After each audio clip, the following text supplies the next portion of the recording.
Hey everybody, Chris here. I wanted to let you know about something cool that our supporting sponsor, RAB, is doing.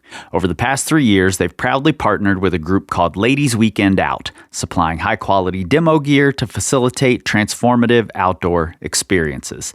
And this year, RAB is sponsoring scholarships to LWO's events, making their educational programs more accessible than ever and helping to empower women in the outdoors.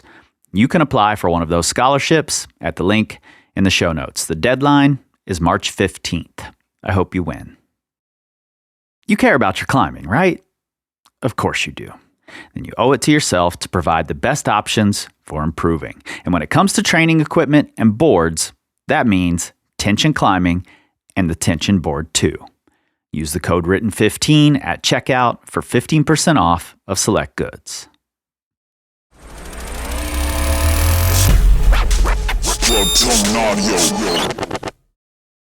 Because this season is focused on the 1980s, and because we're talking about the two best free soloists of their generations, Peter Croft and John Bachar, there exists a Venn diagram that puts one person squarely in the center: Jeff Smoot. In Jeff's book, Hangdog Days, Conflict, Change, and the Race for 514, he tells the tale of the beginnings of sport climbing in the U.S., of Alan Watts and of Todd Skinner, tales that John Bachar often played the antagonist for. And his most recent book, All and Nothing, Inside Free Soloing, takes a look at, among others, Bachar and Croft. And Jeff was there for much of it. As I've been doing research, his name has come up over and over again as the author of key articles. So I had to talk to him. No brainer. But also, special thanks to Mountaineers Books, because we are giving away a copy of both Hangdog Days and All and Nothing. Two separate giveaways, and you can sign up for those for free at our Patreon, the Secret Stoners Club. And once that giveaway is done, we're going to give away a few RAB hoodies as well. So you should get in there and you should join. It's free. The link is in the show notes. All right, let's get into it.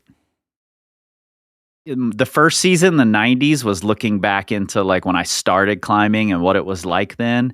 And now I'm going back to what sort of created that climbing world I stepped into in the mid-1990s. So it's fun to look back and talk to folks who were there when everything was shifting.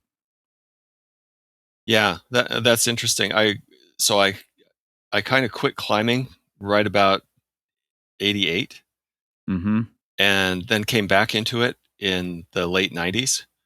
So it was kind of this weird sort of culture shock coming back 10 years later, like Rip Van Winkle waking up and finding out the whole climbing world had changed. Yeah, totally. And it's still changing. Like the changes have been massive even since then. Yeah. Well, one thing I think is really interesting is that when we rewind and look at history, and I'm guilty of doing this, I did it in season one, like the way I started the season or went into the season thinking was, I'm going to talk about this ascent and what this ascent means. And then I'm going to move to a different ascent. And what I found was that I couldn't help but like draw these through lines and connect all these dots and say, oh, it wasn't just that Wolfgang went and did Action Direct. It was that Wolfgang had established the first 14B, and then Ben Moon established the first 14C and spurred Wolfgang on to try a little harder. And it wasn't just that Alex Huber was the first to free climb freerider. There were so many people that built onto that to make it possible before he even got there. So it's rarely the case that history is this like single moment that we try to think of it as. But I'm going to make you try to do that because you wrote Hangdog Days, which is about the birth of sport climbing in America. Can you point to one single moment that you think exemplifies the birth of sport climbing in this country anyway? And that's a complicated question. Thanks for that. That's how we're starting, Jeff. So I think I thought of three different things, and I will say that I have a bias in favor of Smith Rock as the birthplace of sport climbing in America, because that's where I hung out when it was all happening. So I know other areas of the country lay claim to being, the birthplace of a certain style of sport climbing. New River Gorge, the steep sport climbing, the real sport climbing, where Smith Rock is slabs, and there's rivalry going on there. Right. But I look back to the Alan Watts doing Chain Reaction in 1983. That is really said to be the first real true sport climb in America, and it was so under the radar. Yeah. So it was reported in Climbing Magazine and Base Camp. Alan Watts does a 512C route at Smith Rock, and it's like, oh, so what? Right. Exactly. But that was really, I think, the first true sport climb there, and I would say probably meets the definition of the first real sport climb in America. But to me, the thing that really launched sport climbing in America was the Mountain Magazine article in the spring of 1986 that had Alan Watts on the cover, climbing Chain Reaction, a beautiful shot taken by Heinz Zach. And when that magazine hit the stands, when people got that in the mail, they were like, "Whoa, look at this place, and look what's going on here." And in the fall and winter of '85, I went down there quite often and hung out with those guys, and there were like 5 or 6 of us out there climbing, and then a few people doing some trad climbs. But yeah, there was just like a handful of people out there doing these climbs. Nobody was there. And then come back in the spring of '86 after that article came out, and there were hundreds of people there. They were swarming all over everything. And so to me, that's kind of the seismic moment when it all just clicked. And I think that inspired people to adopt the same tactics elsewhere, on a large scale. So I feel like that was a tipping point, really. And Alan Watts, he blames Heinz Zach for ruining Smith Rock, but he also blames me because I wrote the article that was in that Mountain Magazine. You share blame then. Yeah. You know something interesting I came across in my research, and I posted this in our Patreon for our patrons, where Alan is a patron actually. And Alan's been really great to get to know and work with for this podcast, but I'm not sure of which magazine it happened in. I need to go look. I said I would go look a few months ago and I didn't. It's either in the same Mountain Magazine where Alan is on the cover, or it's the next issue. There's a photo of Jerry Moffitt, also taken by Heinz Zach, I believe, the exact same framing, the exact same photo. And the caption, it's an ad for rope company, I believe, Biao maybe. And the caption is, "That guy on that route in that place." So it's already famous enough at that point, after just the one Mountain Magazine cover photo, that they can say, "On that route in that place." I think that says it all. Like it was such a huge moment. Yeah, it was. It was shocking to go down there, and you used to be able to just park anywhere and just throw your sleeping bag out on the grass at the park entrance, and the next thing you know, there's people are parking half a mile away and walking in because there's no parking, which is the same today. Yeah, it's funny you say that. That's my experience with the Red River Gorge as well. I started climbing there in the mid 90s, and that's what we used to do. We would pull into the parking lot at Roadside Crag and throw our sleeping bags on the grass right there and sleep there. And now, there's thousands of climbers every autumn weekend everywhere. So Yeah. totally different thing. When it was happening, I'm curious your perspective of how it felt. Looking back on it now with this like 20,000-foot view, it seems seismic. Like all these rules are being broken. These major things were all occurring. Did it feel that way? Did sport climbing feel that way, or was it more gradual in reality? Uh, it was building. It was building through the years leading up to that, but it wasn't breaking through. It was still a fringe thing, and it was still frowned upon by the Mhm. traditional elite. I guess I would call them. They're definitely in Southern California. It was not more than frowned upon. Mhm. No, I think it did explode, but I think a lot of people were interested in it, were experimenting with it, seeing if they could get away with it in their local areas, and then if they were able to get away with it in an area, they kept doing it. Christian Griffith in El Dorado Right. Canyon, as an example, there was quite the turf war, the bolt war Mhm. there, but he persisted. Um, but I think the thing about Smith Rock was there was no outside influence. There was nobody there to tell Alan Watts and those guys not to do that. Right. And so they developed that there, and it was just what they did there. Um, and so when they went outside of Smith Rock, they realized that they couldn't export that to other areas. It wasn't their place to export that to other areas. Um, but so it just happened there on a large scale because there was no opposition. Sure. And that's an interesting point because Alan definitely was not trying to force that style in other places, but you get people coming in because of that Mountain Magazine cover or whatever. People like Todd Skinner coming into Smith, seeing what's going on, and then he helps to export it or import it into his home area or into whatever area he's traveled to. So maybe that's a big part of it spreading is it got popular.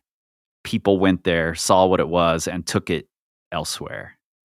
The Yeah, in the fall of or late summer of '85, I traveled up there with Kim Kerrigan, Jeff Mm. Wygant, and Johnny Woodward, Mhm. and that was kind of the first foreign invasion, I guess. Yep. And it was remarkable to see those guys take to that place because it was not unfamiliar to them at all. At least for Kerrigan and Wygant, they jumped on everything. Right. They knew exactly what it was and what to do there. Um, and Woodward, he had very high ethical standards, Right. but Right. but even so, he was going and climbing these things, and he just had an on-site mentality as opposed to a hangdogging mentality, and Sure. but they just really took to it, and that was remarkable to see. Um, I got to spend a day climbing there with them before Alan Watts even figured out they were there. So that was a kind of a fun day, but definitely those outsiders coming in and then leaving and telling the tale of what was there, um, what also had an effect, that ripple effect that people coming, experiencing, going out and spreading the word and sharing the idea. Yeah, that's interesting. I've sort of been coming to this conclusion over these last couple of weeks of having conversations first with Andy Salo and Whitney Boland about the gunks, and then with Ben Cossey about Arapiles. And those two places, the gunks and Arapiles, while they're no longer necessarily at the top levels in the world, at that time they were. And they're face climbing areas. There aren't as many cracks, and I think that's an interesting thing that gets lost is that the face climbing in those areas really contributed to this rise of sport climbing that was happening. Even if there were no bolts in the gunks, they were learning those climbing techniques there, and then could take them out to other places. So, and similar with the Rapides, it's interesting that Kim and Jeff were, took to it right away. Yeah. Yeah. And then later people like, Todd Skinner just set up camp there. He loved the place. Ironically, I guess, John Bachar and Ron Cow came and visited Smith Rock famously. I remember Todd got a picture of himself kind of laughing because John Bachar was behind him on, I don't know which route he was on. It might have been to Bolt or not to be. But he was hangdogging, and Todd thought Todd thought that was hilarious. and I think he was wearing Lycra tights as well, which was just, John was trying to embrace the moment and give it a try. And John. and then he just decided that no, this is not for me at all. That it's fun for you guys here, fellas, but I'm just going to go back to what I do. But Ron took to it. He really took to it, and I think I don't remember, he made an early ascent of Darkness at Noon, which was kind of one of the test pieces at the moment. So I think he also made an early ascent of to Bolt. Yeah, I don't know. I haven't looked at the list of who did it first, second, third, fourth, all the way down the line. But yeah, that was a magnet for a lot of climbers, For sure. 514, got to get on it. What I hear you telling me, Jeff, is that Ron Kalk's quote should have been, John Wayne never wore Lycra, but John Bachar did. Yeah. There's a picture. Not that he could have gotten away with that at the time, but there's a picture. There's a picture somewhere in Climbing Magazine of that, I think. Oh man, I'm gonna have to go in search of that. I need to find that photo. Why do you think, especially with if we look at the Valley, there had sort of always been this ethical argument, as far back as Royal Robbins and Warren Harding. And these stone masters come in and they see themselves as renegades, but then they sort of refuse to change for quite a long time when a new brand of renegade was coming in. Why do you think it was people like Alan Watts, Todd Skinner, who were accepting that change sooner than the Valley? Well, I'll start with Alan Watts, and for Alan, he'll tell you it was isolation.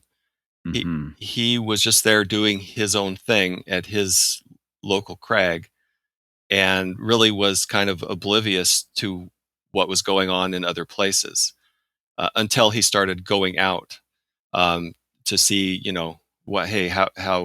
how is it at other places? Right. So he wasn't comparing himself to anybody or really trying to change anything. He was just doing his thing, and it just happened that his thing collided with this moment in climbing. Todd, on the other hand, he was a very, very active climber, visited a lot of areas. He was kind of like a Henry Barber character in that he went everywhere. He was always trying to climb the hardest routes everywhere he went. And he was always trying to get pictures of himself climbing the hardest routes everywhere he went so he could live off of his slideshow earnings. Sure. So Todd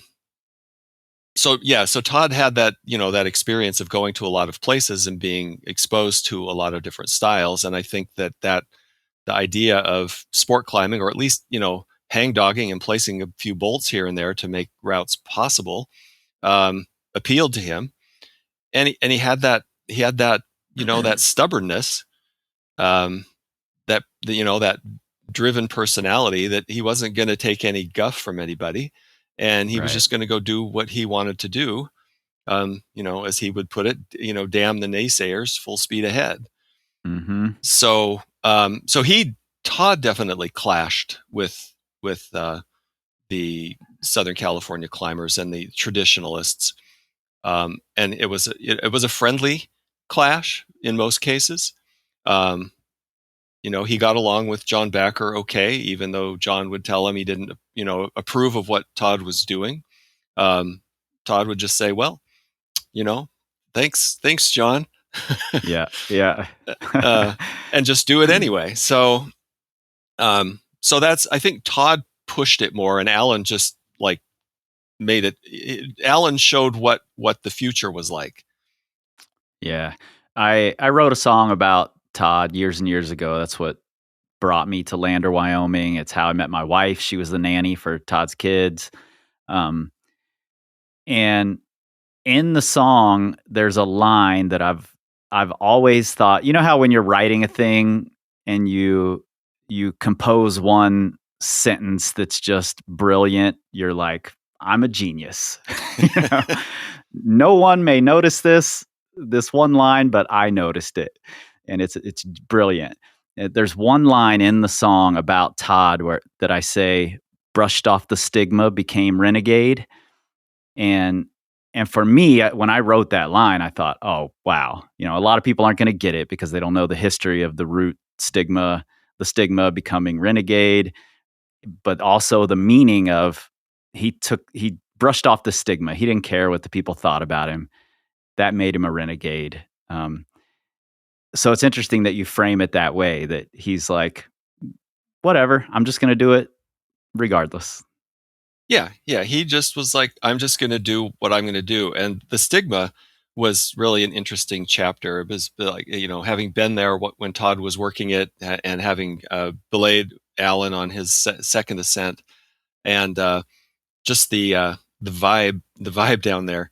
But the thing about it was, it was a crack. It was a crack climb. No bolts were placed, at least not until years later. Right. And so, Todd placed the pitons. So he made it a sport climb, which was that was the thing that everybody frowned upon. I don't think they cared so much that he was hang dogging. It was the pre-place protection that really got the hair up on the backs of the necks of some of the Yosemite climbers. Yeah. But then, when Alan came and did it, I goaded him into not placing any pins to lead it ground up. And that was pretty wild. I mean, he took a 40-footer there, but he polished that off pretty quick and extended it all the way up to the bolt at the end of the crack. And he still got guff for that. And so it was like, right. Well, but nobody's placing. He didn't come down and drill a bunch of bolts and do it like somebody later did, because I guess they were too afraid to do that little section where you couldn't really get anything in. Yeah, I think that route stands as a really great example of, this is my area. I don't want you to come in and do this thing in my area. So I'm just going to figure out some rule that you must have broken and invalidate what you're doing because of that. Right. Yeah. And Todd didn't care. He's just like, well, I'm going to do it because I want to do it. And sorry if I'm breaking your rules, but that's okay. I'm not breaking my rules, and I'm not damaging the rock. And the only thing I'm hurting is my fingers and your feelings. Well, I've been calling climbing a game recently as opposed to a sport. I sort of am separating it in my head as competition climbing, like we see at the Olympics, is a sport. But I'm calling climbing a game now because the rules are mutable. Like, I can be playing a different game than you're playing on the same field at the same time as you're playing it. We might have different rules, and that's okay. So it seems like Bachar, Calc, the Valley crew at the time, the Stone Masters, were playing one game, and Alan Watts and Todd Skinner were playing another game where the rules were changing a little faster and hadn't been as set in stone. no pun intended. And I think that's interesting. I have this conflict in my own self where I wrote this song about Todd, who I appreciate because he was willing to break the rules. I also wrote a song about Bachar that celebrates him for standing up for his beliefs. And I believe in both of those things. Even if I don't agree with Bachar's beliefs, he stood for them till the end. And I think that's an interesting part of it. Yeah, I agree. I think that's really admirable that he didn't go over to the dark side, but just or the bright side, however you want to look at it. in his mind, it would have been the dark side. Absolutely, yeah. Bachar was really he had a very aloof persona. He kind of stuck with his group, his clique, and he didn't seem very approachable. But as a fellow introvert, I understood that he wanted his space and didn't want people just coming up and gushing, "Oh, you're John Bachar," and blathering on. And I had a friend that was willing to do that. I was sitting in the Camp 4 parking lot, and Bachar and Kaut came up, and they were over looking at slides that Galen Rowell had taken of them. And I just like, I'd really just love to go crash that and see what's going on over there. But it's like, no, I'm not invited. That's their thing. And I'm just going to sit back and be in awe that these people are right here, like 30 feet away from me. But my friend came and he's like, "Oh, there's John Bachar," and goes over and starts talking. And, it's like, wow, I wish I could do that, but I really can't. So no, when I saw John Bachar over the years, I was always at a distance. I just maintained that distance because I sensed that he wanted that. And I just, sat back and watched him do his thing. Yeah. Which was really just remarkable and inspiring. I know I wasn't the only person that was inspired by John Bachar. Yeah, for sure. And then, like, who else? The funniest story. It's in my book. But when Kurt Smith, we encountered Kurt Smith. Kurt's a good friend of mine. I love that guy. I was with Alan back when he went down to do the Stigma, and we'd come back to the parking lot at Camp 4, and Kurt Smith was there, and Kurt was fired up. Yeah, because as Kurt tends to do. Because Alan had just done the first ascent of Crack of the 80s, and he did it on his second try. He went up. He figured out that the protection was going to be pretty grim. So he stopped partway up, hung on a nut, and then he figured out where can I get a piece in if I'm going to go for this? And then he lowered off, pulled the rope, and did it. And was like, wow. So when he told Kurt got really mad and just, accused him of all kinds of things. But it was like, you're a hangdogger, it's bullshit. And it's like, Alan said, well, I only hung once just to get a nut, figure out where to place a nut. And then it was like, and that they were, it's like some good natured insults going back and forth. But I thought Kurt was going to lose it right there. Yeah. So I had a funny experience with Kurt. I was performing in the New River Gorge years and years ago, and Kurt was emceeing the event. And things were going over time, and it was almost my time to go on stage. And I was booked to do, I think, a 30-minute set. And Kurt was like, "You've got 3 minutes." And I was like, "Kurt, I'm not even going on stage if I have 3 minutes. That's ridiculous." And we were arguing, yelling at each other, and some people stepped in and they were like, "Nope, do your full set." So I went on stage, I did my full set. And the next morning, Kurt apologizes to me. And I was telling someone about Kurt apologizing, and his wife at the time was standing there, and she's like, "Wait a minute, did you just say Kurt apologized to you?" And I was like, "Yeah." And she's like, "Oh, he must really like you. He doesn't apologize." I was like, "All right." Yeah. So I've been good friends with Kurt ever since. I think that guy's amazing, but I can see him getting fired up, no question. Yeah, and I thought it was really interesting, ironic maybe, that Kurt eventually became a really Leading force. leading Yeah. force in the sport climbing movement. Like he Yeah, just totally. the switch the flipped, and it was like I saw a picture of him doing some 513 sport climb, and that he did the first ascent of, and I'm like, what? Yep. Kurt Mullet and Smith? everything. That's amazing. Well, you also wrote besides Hangdog Days, which is brilliant, and I'm gonna still try to get a hold of Mountaineers books and try to give away a few of those. Um, but you also wrote All and Nothing Inside Free Soloing. So I've spoken with Honnold about Bachar and Croft, and I'm curious if you see a through line that runs between the three of them in any way other than the fact that they're soloists. Is there something they all share? So I have never met or talked to Alex Honnold. Okay. I did talk to his mom. Mm. I talked to her a lot, and I have some of what she had to say in my book. Mm-hmm. But I figured there was enough out there about Alex Yeah. that I didn't need to talk to him. And I got the sense that he really didn't want to be talked to because everybody wanted to talk to him. Right. So I thought talking to his mom was a new angle Mm-hmm. that would be more interesting. So I don't know him other than what I've seen, what I've read. But those three are, to me, are very different characters. A common thread is that they are all high level free soloists.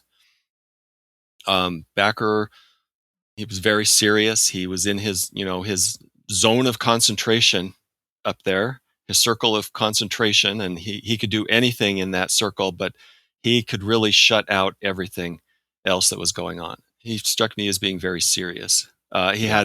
had a very thick armor. Yeah. He had a very serious face. My one encounter with John Bachar made me nervous. Oh yeah, yeah. He looked at you and you're just like, is he glaring at me?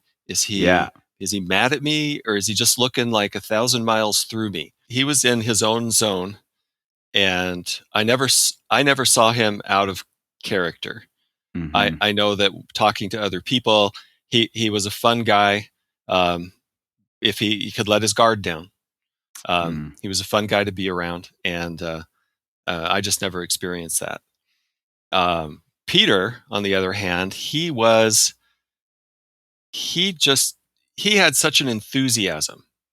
He was a nice guy. He was approachable. He would talk to you. If he wasn't going climbing right now. Right, right. I think I first met him in Camp 4. I don't know why I had so much activity in Camp 4. I guess that was just the place to be back then. Mm-hmm. Yeah, he was just very approachable, and he was willing to talk to me. I interviewed him and did a profile of him in Climbing Magazine. Asked him the important question: is he going to free solo Astroman? Which Right, he denied. He'd never do that. It was too thin, too scary. So, but yeah, he was approachable, but he was always going climbing. He was just down there, even in Yosemite, just linking up all these routes, all day long, every day. But I see a thread from Bachar to Croft.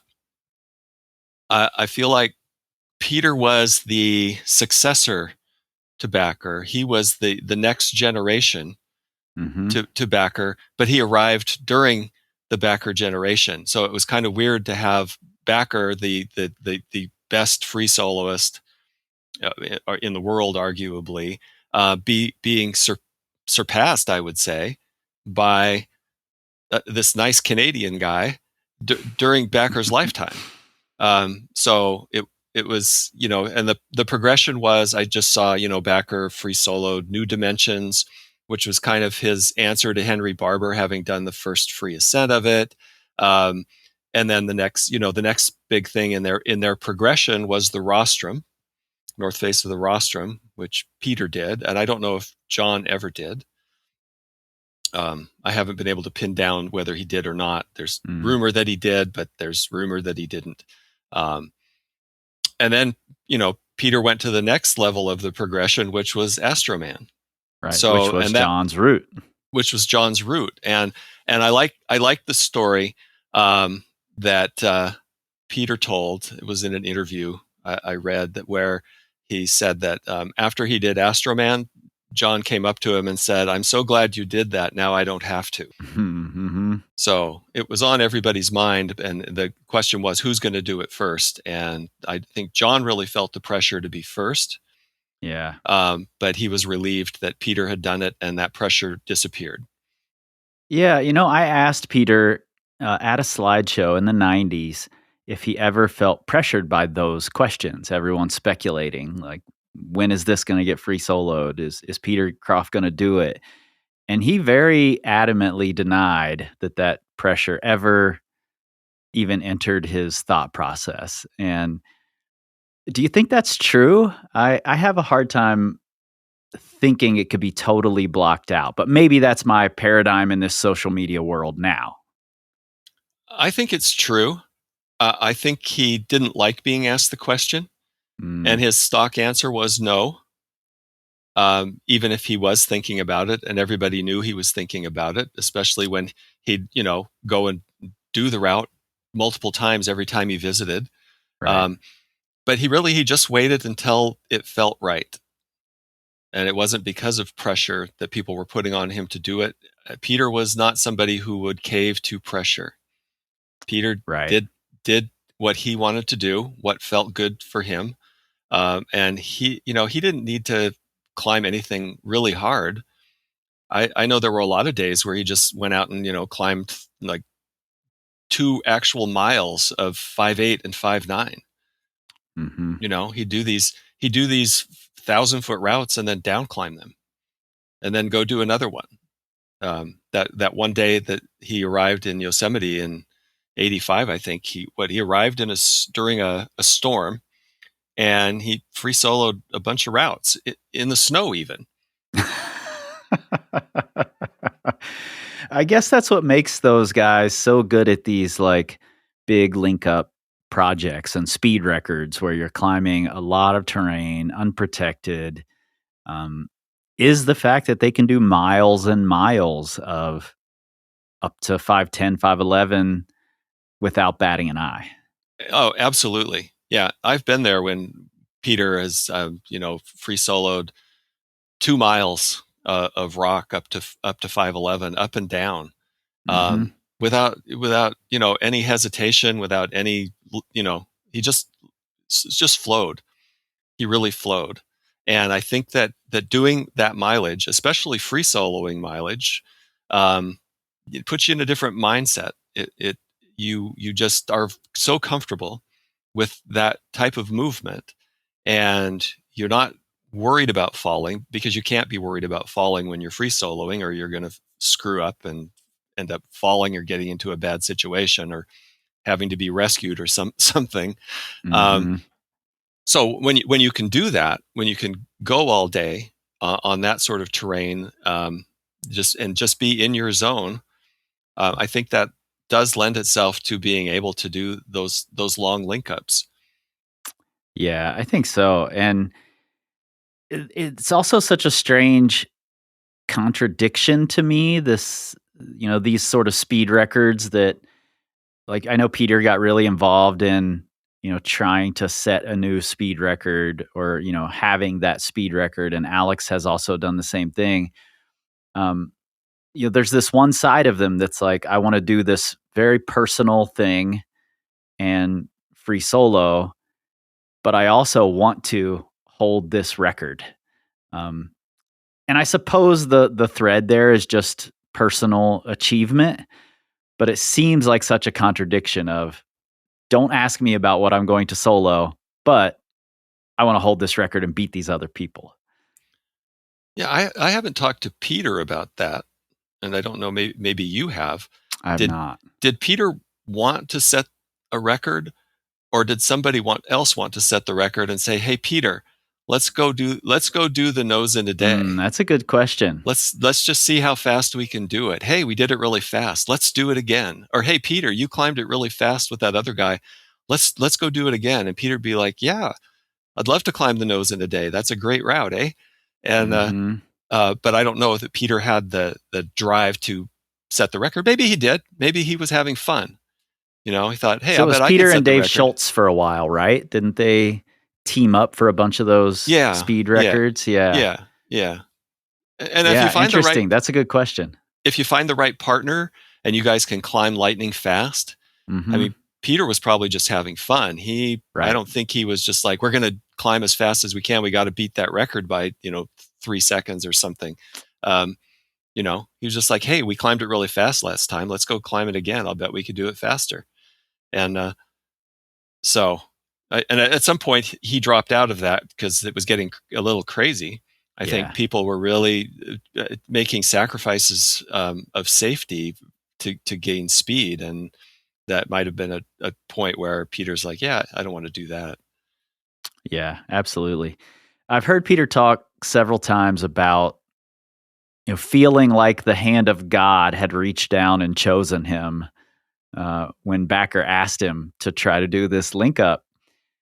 Why do you think Bachar chose him, who seemed like sort of his competition? And maybe, I'm sure they didn't see it that way, or maybe they didn't see it that way.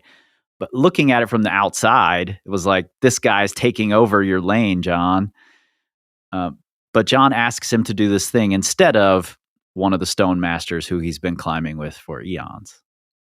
I don't think that there was a rivalry between them at all. I think it was totally a mutual admiration society with those two. I think Bachar really respected what Peter was doing and was just enthusiastic about it. There's a great photograph that John took of Peter on the rostrum, and John was off to the side somewhere, and he took this great photograph of Peter soloing up one of the 511 sections and just showing the scale. It like shows almost the whole cliff, and then here's little Peter, just his fingertips in a crack hanging on the edge there. And I just thought that's a great photo. That means to me that John was willing to hike up there to take this picture of Peter doing that. Meant that he really appreciated what Peter was doing. There was no jealousy there at all in my mind. So, and I think it was natural for him. Like, hey, we're the top dogs. Let's get together and do this thing. Let's blow everybody's minds. Yeah.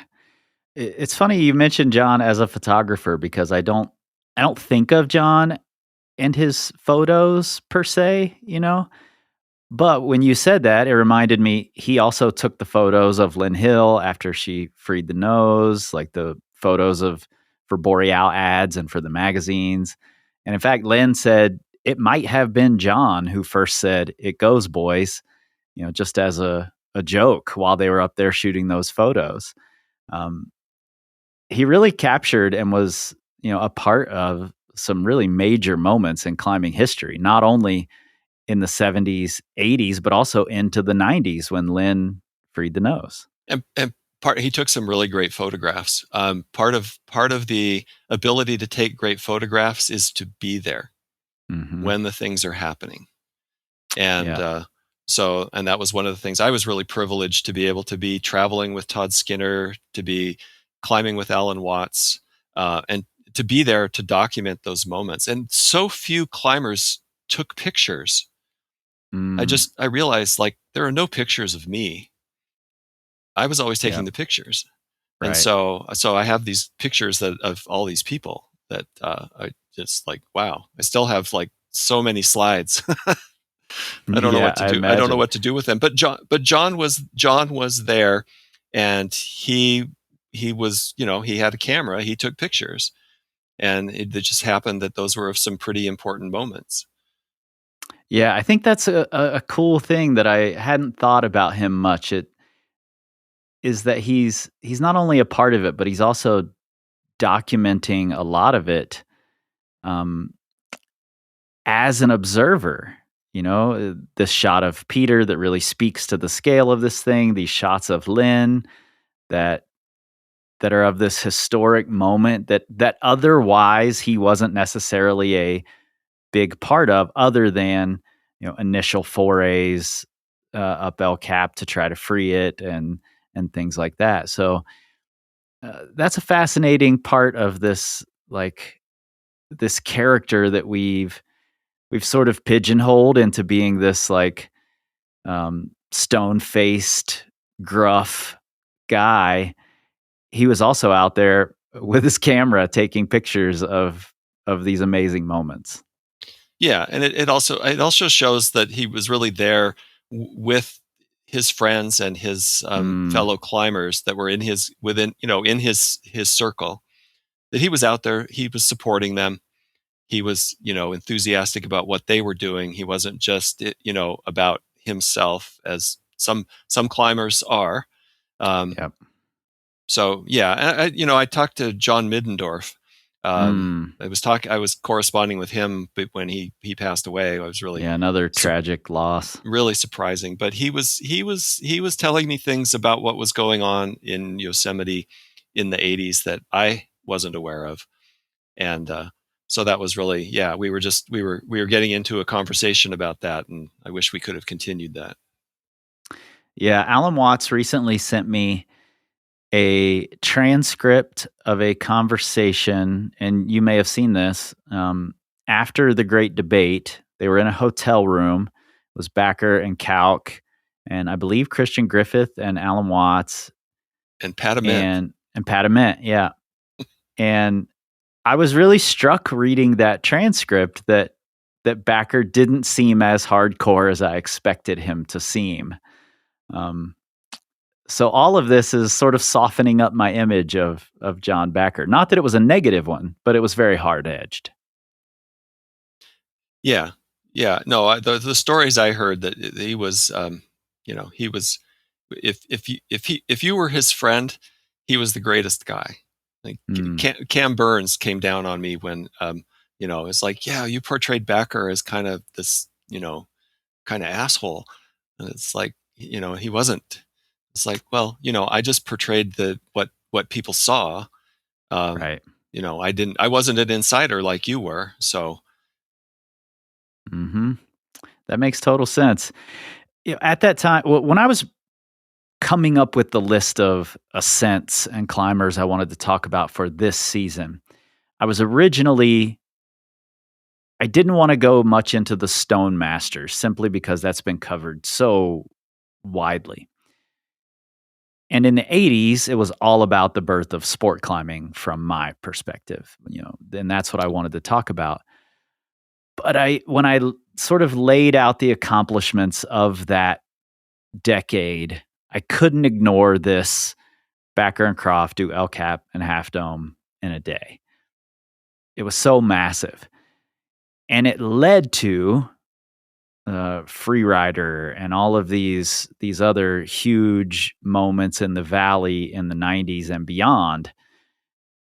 So I'm curious, from your perspective, was that moment with sport climbing becoming more and more accepted and Yosemite seemingly becoming less and less relevant, was this moment like a shot in the arm in Yosemite, or was there something else that kept Yosemite relevant?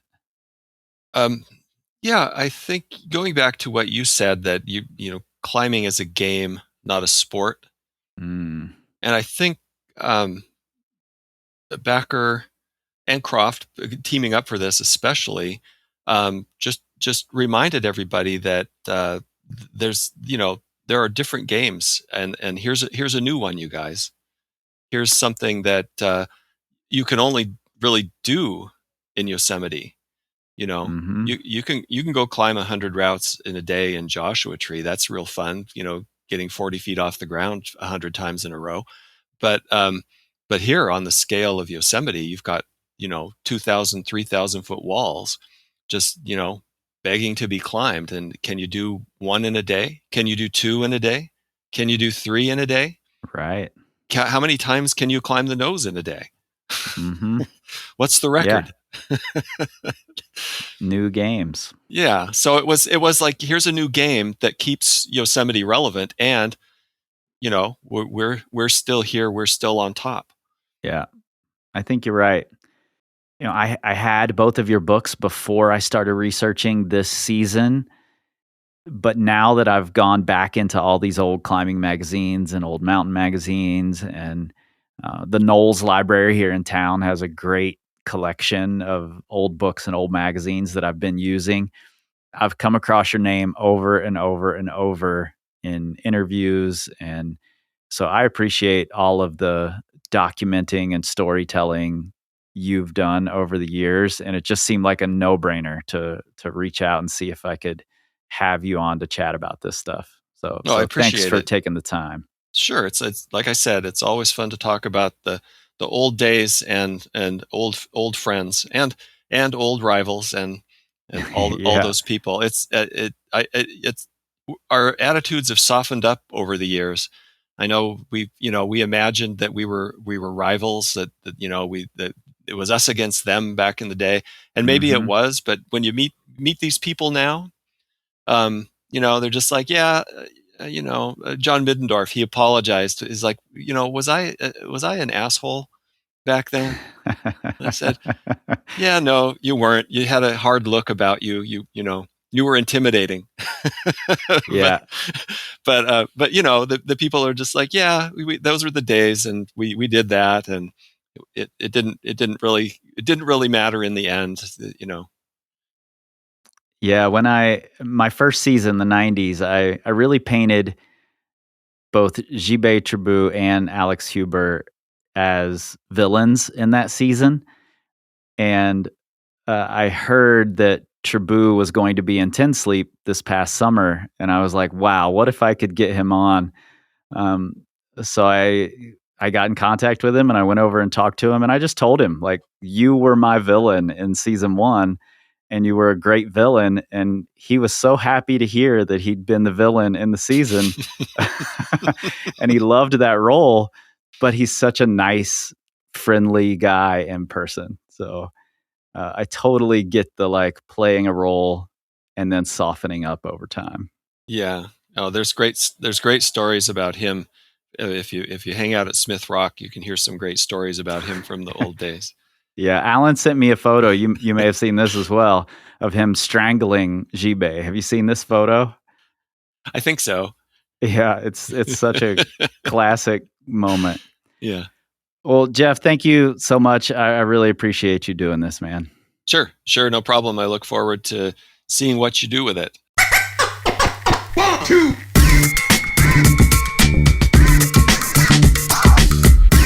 Written in Stone is produced by me, Chris Hampton, with help from Riley Rush for Plugtone Audio, a group of the best, most impactful podcasts in the outdoor industry. Don't forget to sign up for our Patreon to enter the giveaway of a copy of each of Jeff's books, Hangdog Days and All and Nothing. Special thanks to Mountaineers Books. You can join for free at the link in your show notes. And remember, this show is 100% rooted in the facts, but like Todd Skinner always said, never let the truth get in the way of a good story. And if you love what you're hearing, give us those 5 stars and a glowing review. Join the Secret Stoners Club and tell everyone you know at the crag, at the gym, and especially that guy with the unironic mullet who is still wearing Lycra. And together, we can tell the stories of climbing's most important ascents, one decade at a time.